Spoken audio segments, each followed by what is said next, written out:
విద్యాశాఖ నిబంధనలకు విరుద్ధంగా డిసెంబర్ 14న జరగనున్న మెగా రిసో ఫాస్ట్ టాలెంట్ టెస్ట్ ను రద్దు చేయాలని, రిసోనెన్స్ విద్యా సంస్థపై కఠిన చర్యలు తీసుకోవాలని అఖిల భారత యువజన సమైక్య ఏఐవైఎఫ్ విద్యాశాఖను డిమాండ్ చేయగా, మేడ్చల్, హైదరాబాద్, రంగారెడ్డి జిల్లా విద్యాశాఖ అధికారులు, డీఈఓ స్పందించి విద్యాశాఖ గుర్తింపు లేని రిసోనెన్స్ పాఠశాలలో ఎటువంటి టెస్టులు నిర్వహించరాదని ఆదేశాలిచ్చారు.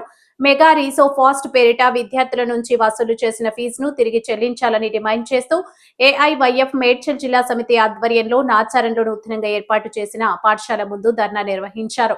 ఈ సందర్భంగా ఏఐవైఎఫ్ రాష్ట్ర కార్యదర్శి కె ధర్మేంద్ర, ఏఐవైఎఫ్ మేడ్చల్ జిల్లా కార్యదర్శి టి సత్యప్రసాద్ మాట్లాడుతూ, విద్యా హక్కు చట్టం సెక్షన్ 13 ప్రకారం విద్యార్థులకు ఎటువంటి టాలెంట్, మెరిట్, స్కాలర్షిప్ టెస్టులను విద్యా వ్యాపారంగా నిర్వహించొద్దని ఆదేశాలు ఉన్నా కేవలం వ్యాపారమే ధ్యేయంగా కార్పొరేట్ విద్యా సంస్థలు వ్యవహరిస్తున్నాయని ధ్వజమెత్తారు.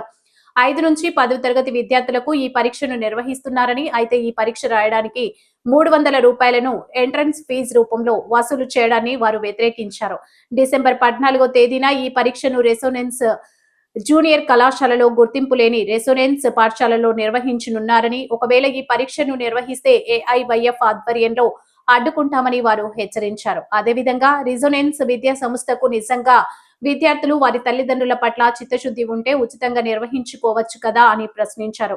విద్యార్థుల తల్లిదండ్రులు ఆలోచించాలని, రిసోనెన్స్ లాంటి మోసపూరిత విద్యా సంస్థల పట్ల అప్రమత్తంగా ఉండాలని సూచించారు. రిసోనెన్స్ టాలెంట్ టెస్ట్ కు సిబిఐ మాజీ joint director JD Lakshminarayana promote చేయడం సిగ్గుచేటని, మరి ఈ విద్యా సంస్థలో పేద, బడుగు, బలహీన వర్గాల విద్యార్థులు ఉచితంగా అభ్యసించడానికి లక్ష్మీనారాయణ హామీ ఇవ్వగలడా అని వారు డిమాండ్ చేశారు. గుర్తింపు లేని విద్యా సంస్థలకు లక్ష్మీనారాయణ వత్తాసు పలకడం అప్రజాస్వామికమన్నారు. మెగా రీసో ఫాస్ట్ టెస్ట్ పేరిట వసూలు చేసిన ఫీజులకు విద్యార్థులకు తిరిగి చెల్లించాలని, లేకుంటే వినియోగదారుల ఫోరంలో ఫిర్యాదు చేస్తామని వారు హెచ్చరించారు. ఈ కార్యక్రమంలో ఏఐవైఎఫ్ రాష్ట్ర వర్కింగ్ ప్రెసిడెంట్ నెర్లకంటి శ్రీకాంత్, రాష్ట్ర కార్యవర్గ సభ్యులు ఆర్ బాలకృష్ణ, జిల్లా ఉపాధ్యక్షుడు గిరిబాబు, నేతలు అనిల్ కుమార్, మహేష్ పాల్గొన్నారు. విద్యార్థుల ప్రతిభతోని వ్యాపారాలు, అదే విద్యార్థుల ప్రతిభతోని టాలెంట్ టెస్టులు నిర్వహిస్తూ ఈరోజు రైట్ టు ఎడ్యుకేషన్ యాక్ట్ని తుంగలో తొక్కుతూ సెక్షన్ 13కు విరుద్ధంగా రీజనెన్స్ విద్యాసంస్థలు విచ్చలవిడిగా డిసెంబర్ 14వ తేదీన టాలెంట్ టెస్టులు నిర్వహిస్తున్నట్లు దాదాపు 50 బ్రాంచుల్లో హైదరాబాద్లో ఉన్నటువంటి రంగారెడ్డి, మేడ్చల్ జిల్లాలో ఉన్నటువంటి 50 బ్రాంచుల్లో ఈ పరీక్ష నిర్వహించడం, ప్రధానంగా ఇది పూర్తిగా విద్యాశాఖ నిబంధనలకు విరుద్ధంగా ఈ పరీక్షను, ఈ టాలెంట్ టెస్ట్ నిర్వహించాలని చెప్పి ఈ రెజొనెన్స్ యాజమాన్యం ప్రతి ఒక్క విద్యార్థి నుంచి 5వ తరగతి నుంచి 10వ తరగతి విద్యార్థుల నుంచి 300 రూపాయలు ఆన్లైన్ రుసుముగా వసూలు చేసి రేపటి ఎగ్జామ్ పెట్టాలనుకున్నారు. వాస్తవంగా ఈ పరీక్షకు ఎట్లాంటి విద్యాశాఖ అనుమతి లేదు.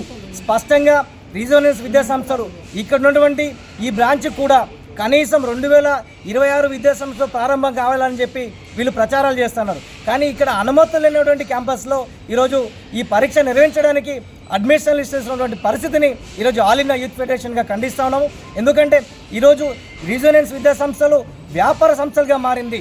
నిజంగా ఈరోజు విద్యాశాఖ నిబంధనలు తుంగలో తొక్కడం అని అంటే ఈ విద్యా హక్కు చట్టాన్ని ఉల్లంఘిస్తూ ఈరోజు యథేచ్ఛగా విద్యార్థుల నుంచి 300 రూపాయలు ఆన్లైన్ రుసుము వసూలు చేయడం అంటేనే ఈరోజు వాళ్ళ జీవితాన్ని, వాళ్ళ విద్యాశాఖ యొక్క నిబంధనలు అతిక్రమించడం అనేది ఏవేవి ఆరోపిస్తున్నాము. తక్షణమే ఈ పరీక్షను రద్దు చేస్తున్నట్టు కూడా పూర్తిగా విద్యాశాఖ అధికారి, మేడ్చల్ జిల్లాకు సంబంధించిన విద్యాశాఖ అధికారి విజయ్ కుమార్ స్పష్టంగా పత్రికాముఖంగా ఆదేశాలు ఇచ్చినా కానీ వీళ్ళు బేఖాతరు చేస్తూ ఆఫ్లైన్లో సాధ్యం కాదని చెప్పి ఆన్లైన్ నిర్వహించడానికి కూడా వీళ్ళు ఏర్పాట్లు చేస్తున్నారు. దీన్ని ఏఐవైగా ఖండిస్తాను. రేపు ఒకవేళ మీరు పరీక్ష నిర్వహిస్తే ఖచ్చితంగా ఏఐవై పక్షాన మేము అడ్డుకుంటాము. ఖచ్చితంగా ఈ అనధికారికంగా నడుస్తున్న క్యాంపస్ల మీద విద్యాశాఖ తక్షణమే సర్వే చేయాలి. వీటిని సీజ్ చేయాల్సిన బాధ్యత కూడా విద్యాశాఖ మీద ఉంది. ఇంకొక బాధాకరమైన విషయం ఏంటంటే సిబిఐ మాజీ డైరెక్టర్గా పనిచేసినటువంటి, జాయింట్ డైరెక్టర్ పనిచేసినటువంటి జేడి లక్ష్మీనారాయణ గారు ఈ రీజోనెన్స్ అనధికార టాలెంట్ టెస్ట్లకు ఈరోజు ప్రచారం చేయడం అంటే ఈరోజు సమాజాన్ని కూడా మోసం చేయడమే. జేడి లక్ష్మీనారాయణకు ఎంతవరకు కూడా తగదు అని చెప్పి మేము ఏవేవి హెచ్చరిస్తున్నాము. మీరు తక్షణమే రీజనల్ విద్యా సంస్థలకు ప్రచారాన్ని మీరు తక్షణమే ఉపసంహరించుకోవాలి. విద్యార్థులకు మీరు ఇక్కడ పేద, బడుగు, బలహీన వర్గాల విద్యార్థులకు ఇక్కడ అవకాశాలు కూడా కనీసం చదువుకునేటువంటి అడ్మిషన్లు పొందేటటువంటి వాళ్ళకి అవకాశం కూడా లేవు. మరి అట్లాంటి ఈరోజు వ్యాపార సంస్థలకి మీరు చేయడం అంటేనే పూర్తిగా చట్టవిరుద్ధం. కాబట్టి మీరు తక్షణమే ఉపసంహరించుకోవాలి. లేని పక్షంలో మీ పైన కూడా ఖచ్చితంగా దండెత్తిస్తాం. రేపటి ఎగ్జామ్ని ఒకవేళ వీళ్ళు ఏ రకంగా నిర్వహించినా కానీ దాన్ని అడ్డుకొని తీరుతామని చెప్పి ఈ సందర్భంగా మేము హెచ్చరిస్తాము.